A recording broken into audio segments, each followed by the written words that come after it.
and we will get started. Well, welcome everyone. On behalf of Dimensions in Travel, we are delighted that you are joining us for our journey to Antarctica with Lindblad Expeditions.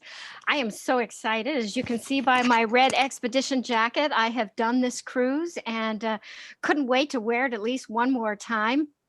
This is the 18th in our travel agency series of virtual travel events that we hope are taking you to exciting places and fun ways to get there. My name is Diana St. James, and I am one of the owners of Dimensions in Travel, along with Jill Romano. We've been in business for 42 years in Marin County, which is on the other side of the Golden Gate Bridge in Northern California. We all miss traveling so much, and we know that you do too. And we think that these virtual events are a great way for us all to go somewhere while we wait to safely travel again. And they keep the spirit of travel alive in all of us. So we'd like to ask everyone a couple of housekeeping points to please mute yourself to minimize the background noise. And if you have a question, we will be taking them at the end, but as you think of them, if you'd like to post them in the chat box that's down at the bottom of your screen, we'll be happy to tackle them at the end of the presentation.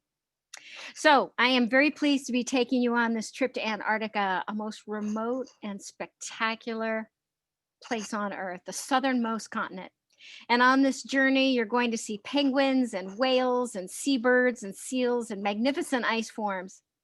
And as I mentioned, I have done this cruise. You'll see some pictures here of my family on the cruise. And I'll just share the one that's in the middle. That is a picture of my 24-year-old son. He was in the Teach for America program at the time in Memphis, where every child was at the poverty level.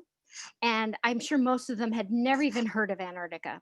And he had them create this banner. And then while we were down there, at the first time we went ashore in Antarctica, he had us shoot a video and he read every child's name out loud on this video, in a sense, taking them to Antarctica. And we shot a photo of it, and then he brought the story back to them. And I hope that out there is a group of young men and women who still remember the time their teacher took them to Antarctica for an adventure. And then the other photos you see there, my family as we enjoy ourselves. And truly, this was like an icy safari that we went on. And I can't wait to see all the things that Jen and Lisa are going to be sharing with us. So, but before we get started, I want to introduce my business partner, Jill Romano. Jill, will you take it away? Thank you, Diana. We are just delighted to see you all here today. And I have the thrill of being able to introduce you to two fantastic ladies in our travel industry. Jen Martin is an expedition leader at Lindblad Expeditions, and Lisa Bain, who is the Vice President of National Sales at Lindblad Expeditions. I want to tell you a little bit about the two of them here before we take off on our virtual journey. Jen was born in Colorado, and as a child spent almost every summer camping, hiking, or backpacking in the mountains, and that awakened in her a passion for the natural wonders of the world. She started her naturalist career as a motor coach driver and nature history guide in Alaska. She immediately fell in love with the amazing beauty and the wildness of the place and transitioned to small ships as a naturalist and expedition leader. And Lisa Bain, again, Vice President of National Sales for the last 8 years now, with many years of experience in expedition cruising. She has been to Antarctica a few times, and of course to all of the wonderful expedition destinations that Lindblad travels to. So you are all in for such a treat today. So I'd like to welcome the two of you on behalf of Dimensions in Travel and all of our wonderful travel advisors. And I know how much we're all looking forward to traveling to Antarctica today. So excited to be here, and thank you so much for having Jen and I. We get to talk about one of the places we love the most in all of the world. And I guess my job this evening is to give you a little bit of color as to where we started with Lindblad Expedition. So We actually began as a company way back in 1966 with this very handsome gentleman on the left there, Lars Erik Lindblad.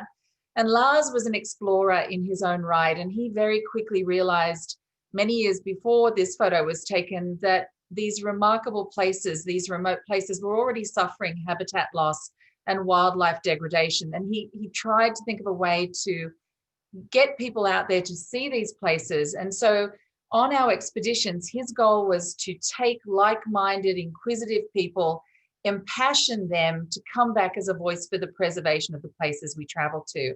And the very first trip to Antarctica ever by anybody was undertaken by Lindblad Expeditions in 1966. And what's really cool is 60% of the people on that first trip were women, which is a pretty amazing number at the time. And so his son, Sven Lindblad, has been at the helm of the company now for over 40 years. And Sven has taken that amazing legacy of his father, but he has built on that by introducing new destinations, introducing brilliant new ships, state-of-the-art vessels, and really setting the tone for what expedition travel is across the entire genre. And that means all of the really cool tools that we use to explore these places. The other thing Sven has done is created amazing alliances. And the one that we are most renowned for is our alliance with the National Geographic Society. And this allows us access to remarkable men and women, scientists, researchers that can travel on our vessels. But it also means that we support the National Geographic Society in their endeavor to protect the wild places on this planet. So how do we do that? We get out there and we explore. If they're selling tchotchkes and there's an electricity and a dock, we're probably not going to take you there. Our goal is to take you to the furthest reaches and approach these places through our zodiacs, to be out at water level on our kayaks, utilizing all of these great tools, which are included in your expedition at no additional charge, to get out and really get face to face. One of the really cool parts of what we have is our National Geographic photography program. And so on our trips to Antarctica, you actually travel in the company of a National Geographic photographer. And their job is to help you understand the best way to capture that brilliant shot, to get your camera settings correct, to be able to come home with some amazing memories. And on all of our ships, we actually have a B&H photo locker, which is a complimentary locker of state-of-the-art equipment that you can check out in the evening, try a new zoom lens or a mirrorless camera, take out a pair of Swarovski crystal binoculars and get the chance to field test those before perhaps going home and purchasing them for photography. And then at the end of your trip, that we have an amazing video that you can purchase or take home with you that our Lindblad Nat Geo videographer puts together. Now, the other really cool thing for us is the underwater. When you're on a ship, 50% of the experience is beneath us. You're sitting on a huge living organism, and that could not be truer than in Antarctica. The color and the majesty of just seeing an iceberg disappearing into the dark beneath you. I mean, words can't express what that is like. And so we have our remote operated vehicles that go down to 1,000 feet and beam back live footage. We have our dive team that is shooting in high definition and sharing that with our guests. And you have this amazing expeditionary team of ornithologists, botanists, marine biologists, men and women who have all of the PhDs and the degrees behind them. But you know what really makes them special is their ability to just be joyful in the places we visit and want to share it. And that comes through in every moment of every experience you have with them in the field, in the zodiacs, at dinner. But it's learning from these amazing men and women. And it's traveling with captains like Leif Skog, who has been with us since the very early days. Actually, Leif has set up the emergency programs with the International Association of Antarctic Tour Operators down in Antarctica. So we have amazing history and experience and knowledge of this region to be able to visit safely. Now, one of the other cool things is we have an open bridge policy. This is the best seat in the house. If you're going to find Jen or Lisa on an Antarctic expedition early in the morning or late at night, this is where you're going to find us, because you go up there, you get to learn from the captain and the team what it's like to traverse the Drake Passage, which is such an integral part of this experience. But to also this is the best wildlife spotting area to be, right? Sit up there with a coffee or perhaps a bourbon at the end of the day and just look out for whales and bird life and those first little icebergs. That's the seat. So make sure you spend time up there. But just because you're on an expedition doesn't mean that it's all hard. We have amazing cuisine on our ships, brilliant service, but it is all very relaxed and casual. It's not dressy. It is all about that community of like-minded, spirited guests who want to get out and explore, but still want to have, you know, a nice glass of champagne and get to share it with friends, and particularly new friends. Our newest ship, the National Geographic Endurance. Now, this baby joined us just in time for March of last year. She is a 126 guest, state-of-the-art, X-bow, Ice Class 5 vessel. What does that mean? That pointy nose means that when you're traveling in adverse conditions, instead of doing this like traditional ships, she cuts at the base of a wave, giving you a really smooth ride in adverse conditions. She's also really intimately scaled, so only 69 cabins and 53 of those are balcony suites. This is your main lounge. The lounge is where we gather each evening. This is where we have our recaps. We're very famous at Lindblad for our recaps, and it's in the round for a reason. We want dialogue back and forth between our guests and our expedition team, but also from guest to guest. The sharing of that experience is what makes an expedition so special. Dining on board is superb. We always focus on sustainable local cuisine, things that showcase the regions we're traveling to. And on this ship, every table has a window seat. The chef and his team are in the center, but every table has views. And that's a hallmark of a Lindblad expedition vessel, is all the glass. You are there to see what's on the outside. You're not supposed to be hidden on the inside. We want you to see every possible opportunity to see outside. She comes with a wet and a dry sauna, a yoga studio, a spa, a fitness center, 2 stunning glass igloos on the back deck with day beds, so you can hang out there during the day or in the evenings. This is our library and map room. You come back, you can track where we've been, where we're heading. It's a wonderful place just to sit back and relax and enjoy a drink with friends. As I said, open bridge. The beauty with this new vessel is the bridge has been designed to take the entire expeditionary complement. All of our guests can fit up on the bridge with the captain. And so to be up there with a drink and to be forging ahead down into Antarctica, there's no better place to be. And then, you know, the staterooms on this ship are absolutely stunning. As I said, of the 69, 53 are balcony suites. Our top suites have walk-in wardrobes and double vanities and glass showers and bathtubs. But here's the thing. We have these beautiful rooms. And then Jen and her team are going to tell you to get out of them, because what's outside is what is truly magnificent. And that's what it's about, getting out, exploring every day. Now, our second ship down in Antarctica is the National Geographic Explorer. The Explorer is 148 guests. Once again, this is the most wonderful ship to be able to explore Antarctica on. She has balcony suites. All of our ships have dedicated solo cabins. That's really important for guests looking to travel to Antarctica. And we can also help out with a share program. But it is about the public spaces, being able to get outside with our expedition team, those National Geographic photographers, and understand what is this ice we're moving through, what is the wildlife we can see, and just taking it all in. These are the best parts of your expedition. As I said, from balcony suites to your lower categories and your solo cabins, lovely spacious bathrooms, all the amenities you need, places to hang your camera gear and your jackets. Of course, your jacket, the wonderful jacket that Diana is wearing, you receive that. We take your size before you board the ship, and it's sitting on the end of your bed. There's always extras. Don't panic if it doesn't fit perfectly. They can always mix and match to change them out.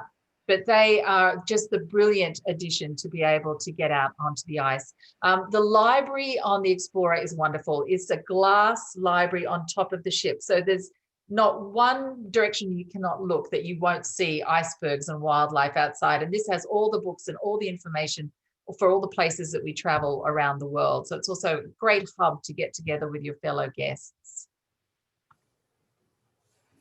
Of course, Jen is now going to take you through some of our amazing itineraries. So I'm going to leave that up to her, and I'll join you at the end and we can answer some questions. Take it away, Jen. Great. Thanks so much, Lisa. Hi, everyone. Welcome. There are a couple of different itineraries that we'll talk about, but the first one, and the one that most people use as their introduction to Antarctica, is this one, the Journey to Antarctica, the White Continent. You can see that the trips begin in either Santiago, Chile, or Buenos Aires, Argentina, and there's a charter flight that flies down to Ushuaia, Argentina. That's where you meet the ship. So there's an included overnight hotel, fly down all together, board the ship in Ushuaia, and head out on your journey. We'll show some pictures of crossing the Drake Passage in just a moment, but you can see that our focus on this trip is the Antarctic Peninsula.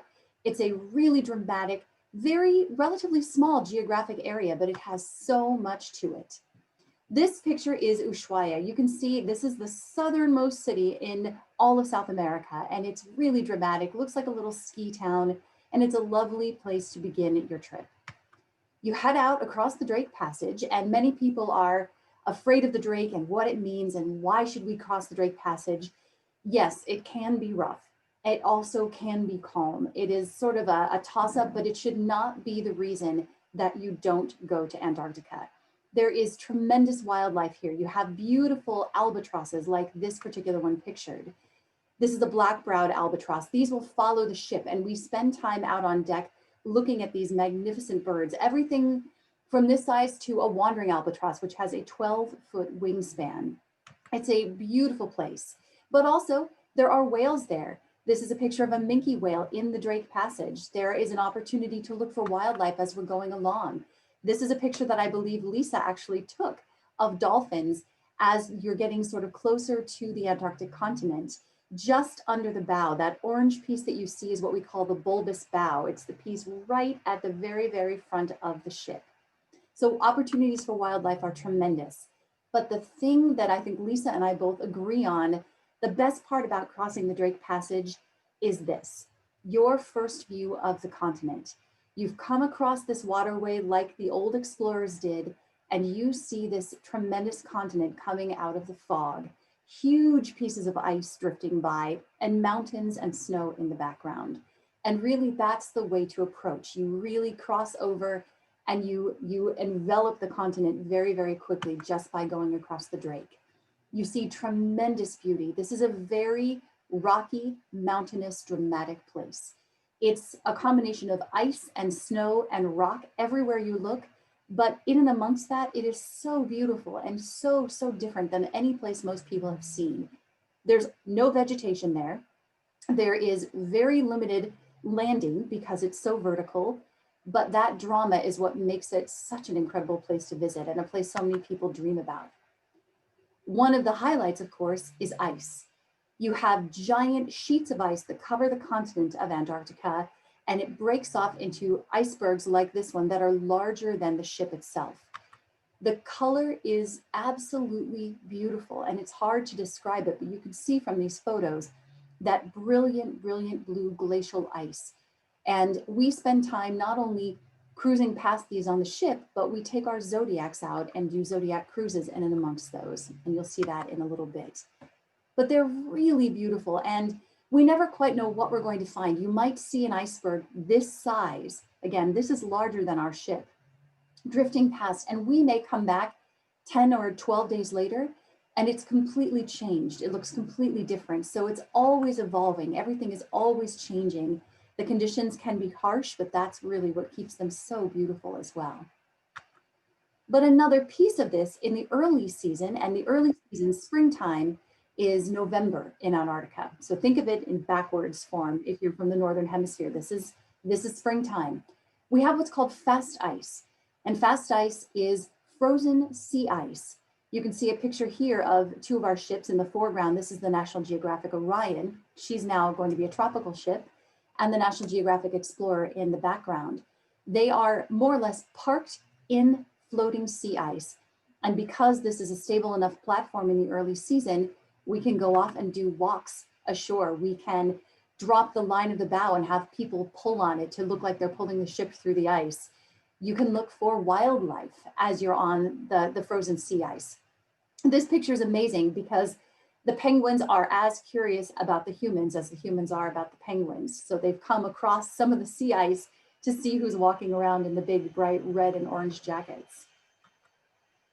But we also spend time going on shore. And our tool to do that, I mentioned it briefly, this is our Zodiac fleet. Lisa talked a little bit about this as well. But these Zodiacs make it possible for us to do landings in places that have no dock or pier. We use them as transportation, but we also use them for cruising. And you'll see that in a few minutes as well. But this is how we get onto shore in Antarctica. There are places where we can do hikes. As I mentioned, it can be very, very vertical. but there are places where we can climb up to the top and look down on this beautiful bay. We also have the opportunity for the polar plunge for those of you who are interested in taking advantage of this hopefully once in a lifetime experience. And I can tell you, I have done it. It is every bit as cold as you think, but it was worth it in the end. So something to consider for those who are brave. We also, again, take you out in the Zodiacs to go on cruises. This is to look at the beautiful ice formations, but also to look for wildlife. It's a great tool that gives us an opportunity to get down at water's edge and see so many more things because you have the maneuverability to go in between icebergs or up close to wildlife without disturbing it. We really try to get you as much as we can. We also have a fleet of kayaks. And if you haven't ever kayaked, you'll be taught how to do it. Or if you know what you're doing, you can get out there and just paddle around. And it's amazing to be in a place like this and have such quiet from a kayak. You can look for wildlife. You can see this beautiful scenery. It's a really, really special experience to have. And then the wildlife itself. What are the possibilities? Well, certainly penguins. There are 3 main species of what we call the brush-tail penguins on the Antarctic Peninsula. This is a Gen 2 penguin. These are 2 Gen 2 penguins. Penguins are hilarious and they're loud and raucous and they're in the middle of everything and they're stealing from one another and they're making noise and they're messy, but they're so much fun to watch. And they really are a great part of the experience because you get a chance to see them just doing what they do. This picture is an Adelie penguin. This is the one that looks like the traditional penguin that most people see in illustrations, things like that. And we give them a wide berth. With all of the wildlife shots, these are zoomed in. We never get too close to the wildlife. We never want to disturb them. We never want our presence to change how they react to things.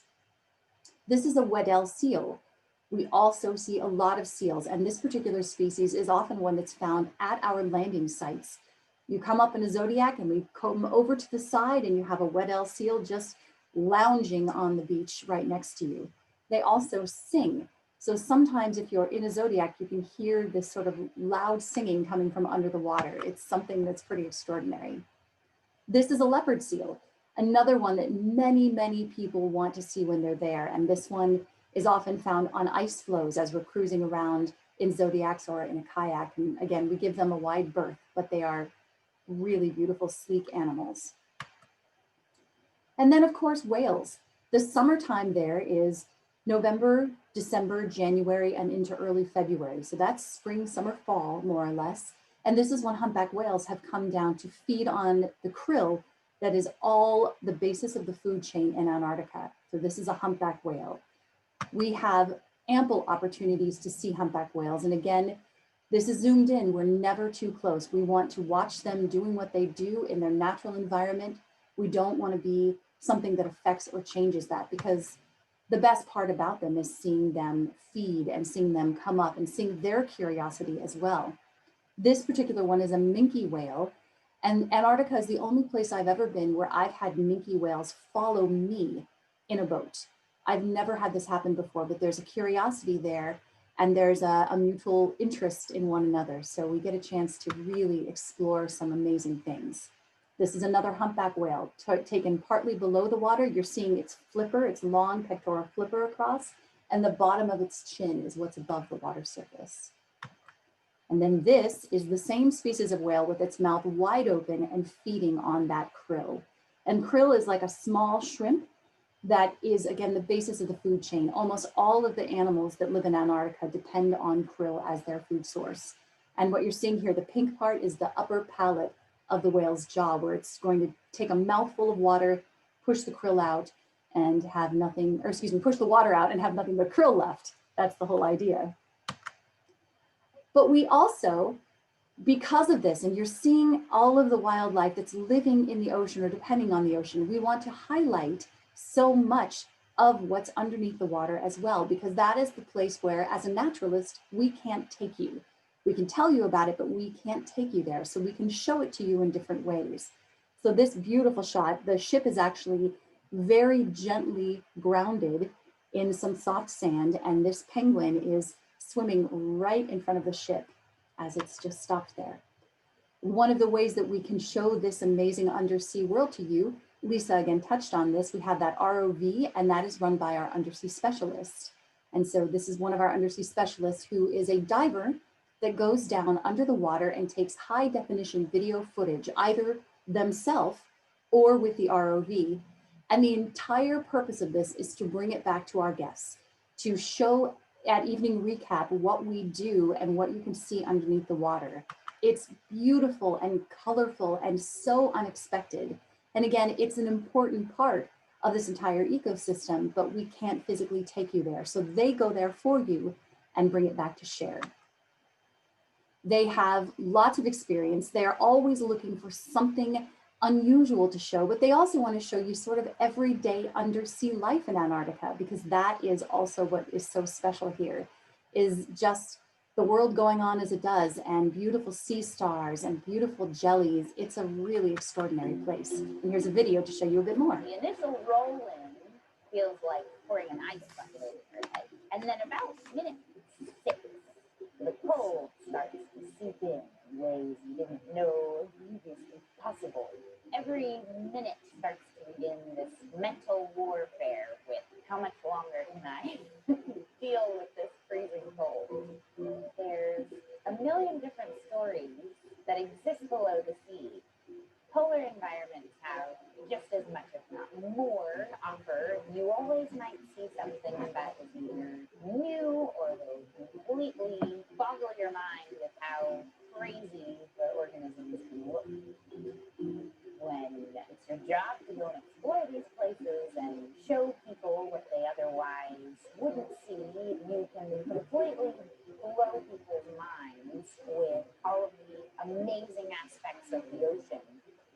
So many of these organisms seem so alien to us. The animals that people in general know the least about are more often than not some of the most fascinating you can ever imagine. Marine animals and their ecosystems and the intricate relationships that they have. It's really my entire world. It's all I think about. It's all I dream about half the time. And reminds me of just how ridiculous life can really be.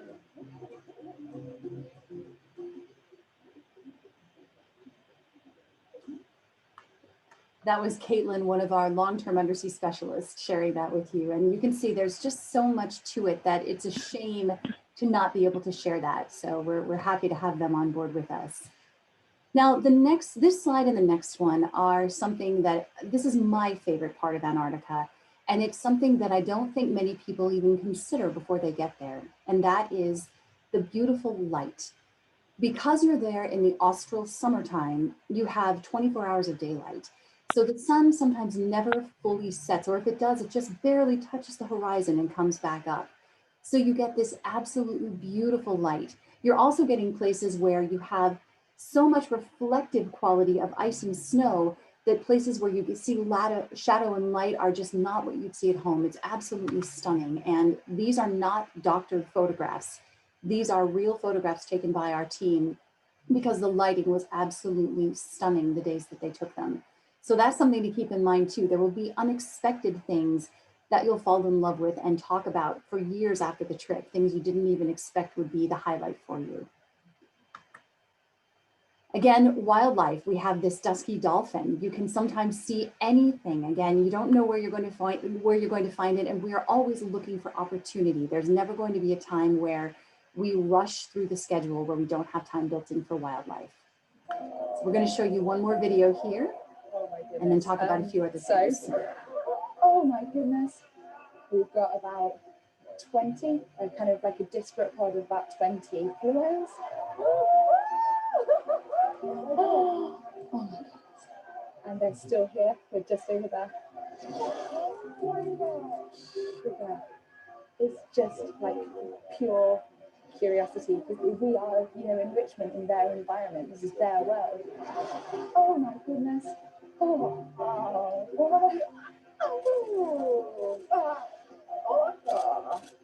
oh, yeah, these animals are coming here to take an experience from us. you know, that's beautiful. That's really beautiful. Yeah. And they're killer whales.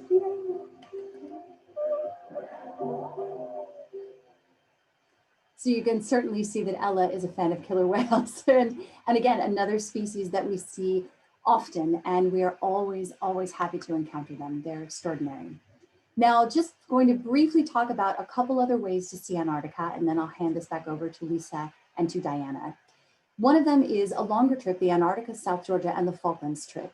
This one you can see from the map goes down and spends the same amount of time on the Antarctic Peninsula as the other, but it also includes a visit to South Georgia Island and to the Falkland Islands, both of which are rich in wildlife.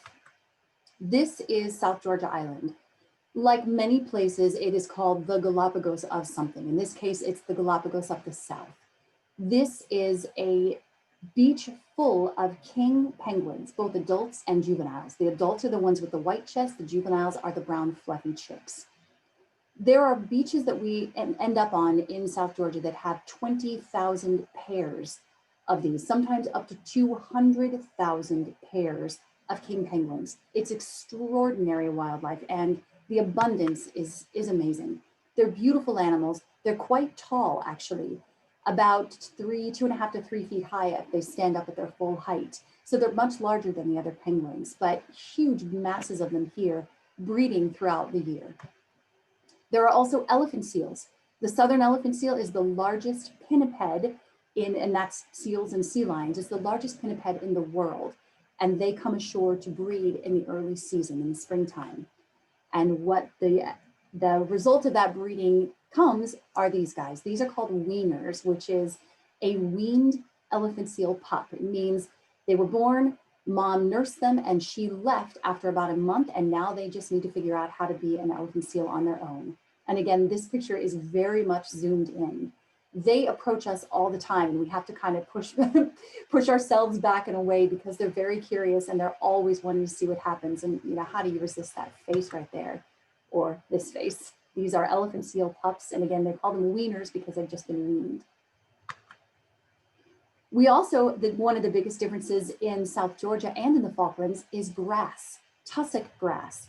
You see vegetation here. It's called a sub-Antarctic island because it's not as extreme. It's further north, doesn't have an extreme climate, but nesting albatrosses here. That's a big highlight, is the nesting albatrosses.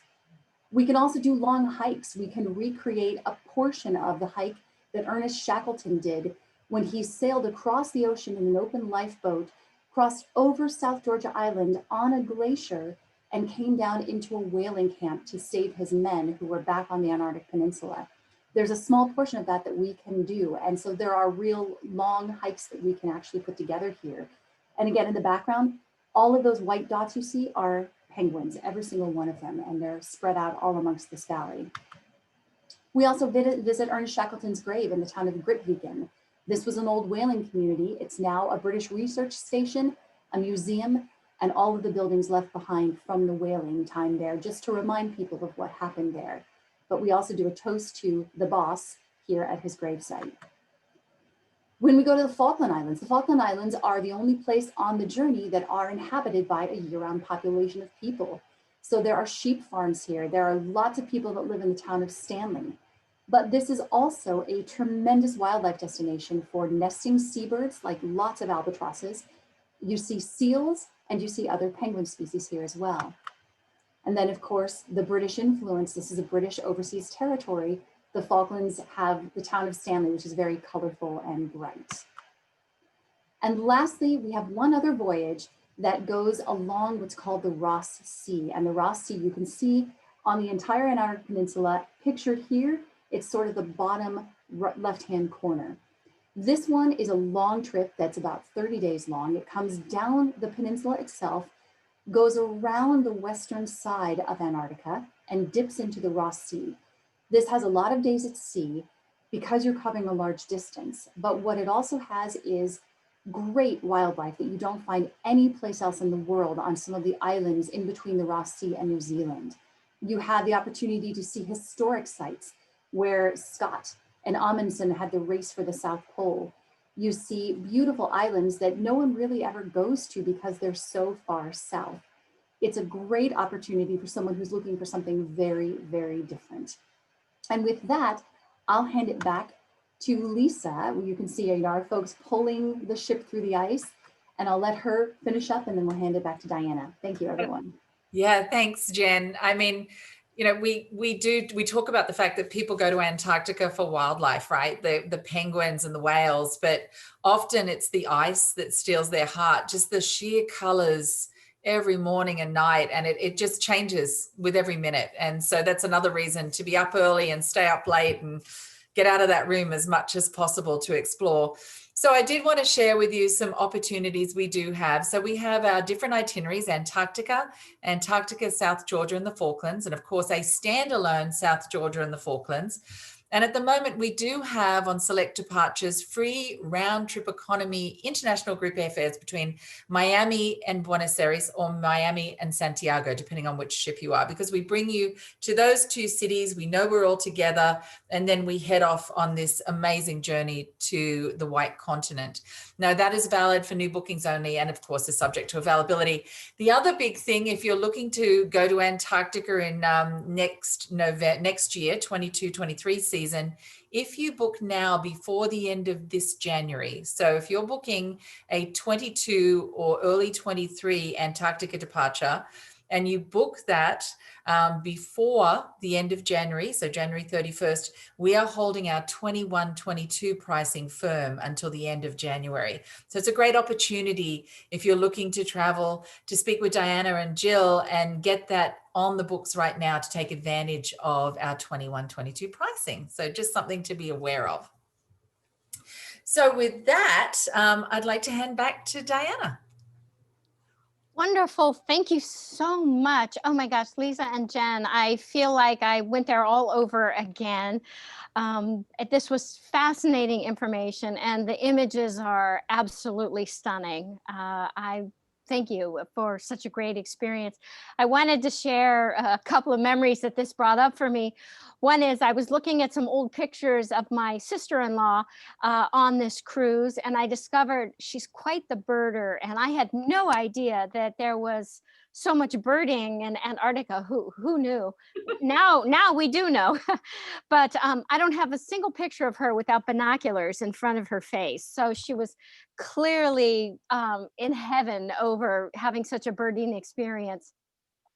And the other thing I remember is that occasionally while we were out on our Zodiacs, you all would send out crew members, and it would be a hot cocoa boat.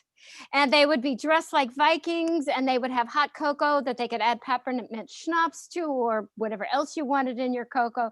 But it was just this lovely touch of luxury in the midst of our great adventure. And that was wonderful. And then the last memory I wanted to share, this was my mother's 80th birthday that we did this cruise for a family of 8. And it had been my mother's dream for a long time to be able to sit down and play the piano and have all of her family around her. And so at 79, she was taking piano lessons, and you all helped to arrange in the lounge on Christmas Day that she could sit down at the piano, just like if she was in a Jeanette MacDonald and Nelson Eddy movie, and sit down and play a Christmas carol. And we all stood around her and sang. And I think it was just one of the wonderful moments. It just shows how much you care about your passengers and how much incredible lifetime memories get made on cruises like this. So thank you so much for making that happen for my family. And we hope that you all who are either here live or listening to our recording, that you might find this an adventure, an exhilarating adventure that you'd like to do too. So Jill, let's see, do we have any questions? We do. So great presentation. And you may have touched on this lightly, but we had a couple of questions about this, which is, what is the best time of year to go in any of the 3 journeys? I would say, and this is going to sound like I scripted it, but really there is no better time to go. It's simply that the things are different depending on when you go, because the season there is so short.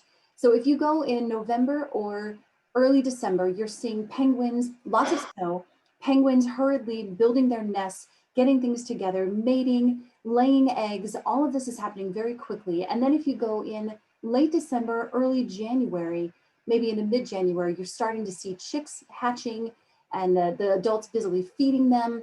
You're seeing the whales start to come in throughout this whole time period. Killer whales are there all year round. Seals are there all year round. The humpback whales are the ones that are migrating in.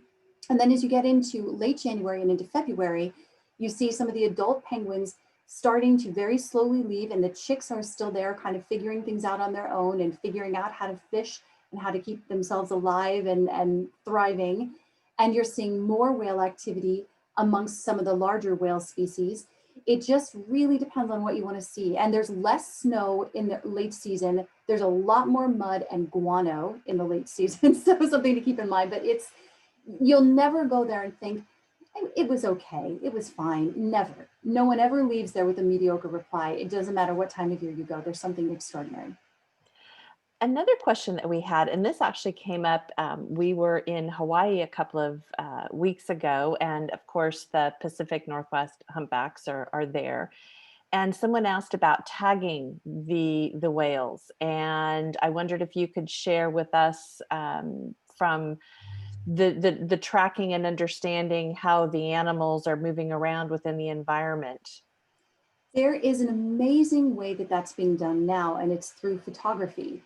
All you have to do, and this makes it sound simpler than it is, but all you have to do is photograph the underside of a humpback whale tail fluke, and it's like a fingerprint. It's been cataloged, as many of those that have been taken have been cataloged over many, many years. There's a website called Happy Whale. I would definitely encourage you to take a look at it, but it was started by a naturalist who was interested in this.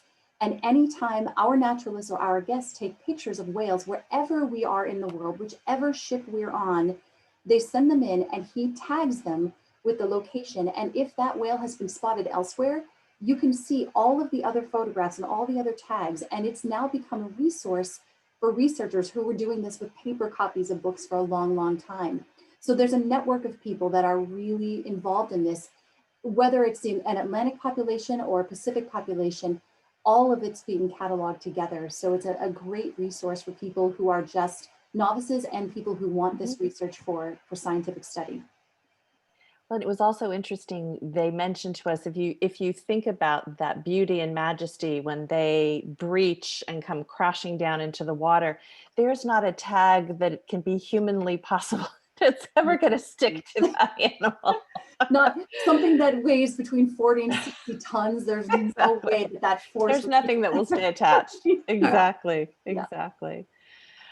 Well, that's wonderful. Those are the only questions that we have at this time. If anybody does want to jump in the chat quickly in the box there in the bottom and let us know. But my goodness, ladies, thank you so much. That was such a treat. And I think our heads are full of these beautiful images, and looking forward to getting there one day myself. Well, and it was such a joy to be here. And I know Jen and I were having a bit of a giggle because we love this photo. And I know Diana loves this photo of Ursus maritimus, or the polar bear, not in Antarctica. There'd be some very scared penguins if this guy was down there. So this is up in the Arctic, where we've explored for many, many years, the Northwest Passage, Northeast, Russian Arctic, Canadian Arctic, so many amazing places. And that's a whole story just in itself, because every one of those is so different and unique. But this was actually, I think, taken by one of our chefs, wasn't it, Jen? He went down to his cabin. Our guests don't have portholes. He went down to his cabin to grab something and took this really quickly as this bear was looking in at him. So, but this is what it's about, right? It's those moments that take your breath away. That's what expedition travel is about. And that's why people like Jen, who are just so passionate about these places, they just have so many stories to tell, and it just makes you feel like you're there all over again. So, but we can't thank you enough for letting us share our stories this evening. Absolutely. Thank you so much for being with us, to both of you. And by the way, Jen was one of my naturalists on my cruise going back to 2012. So I am delighted to see you again, and Likewise. to have had a wonderful extra trip to Antarctica with you. So yes. This was fun. Thank you. Absolutely. So thank you everyone for coming, and let us know if you have any questions. Please reach out to your travel advisor. We'd be happy to talk with with you about getting you to Antarctica. All right. Thank you and be safe. Bye-bye. Bye. Bye.